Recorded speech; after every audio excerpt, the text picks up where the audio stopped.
प्रत्येक गाडीला हँडब्रेक असतो, त्याला पार्किंग ब्रेक आणि आपत्कालीन ब्रेक देखील म्हणतात.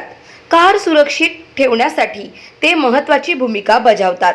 मात्र भरधाव वेगात असलेल्या कारचे हेच हँडब्रेक जर आपण ओढले तर काय होऊ शकतं, याचा प्रत्यय आज खामगाव शेगाव मार्गावर झालेल्या अपघातातून दिसून आलाय. MH28AZ6114 ही कार बुधवारी दुपारी खामगाववरून शेगावकडे येत असताना नवोदय विद्यालयाजवळ कार वेगात असताना चालकाने अचानक हँड ब्रेक ओढले.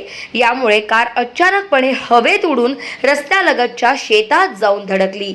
या अपघातात कारमधील महिलेसह आणखी एक जण जखमी झाले. दोघांना शेगावच्या रुग्णालयात हलवण्यात आले आहे. गाव माझा न्यूज करिता प्रवीण मोरे, शेगाव, बुलढाणा.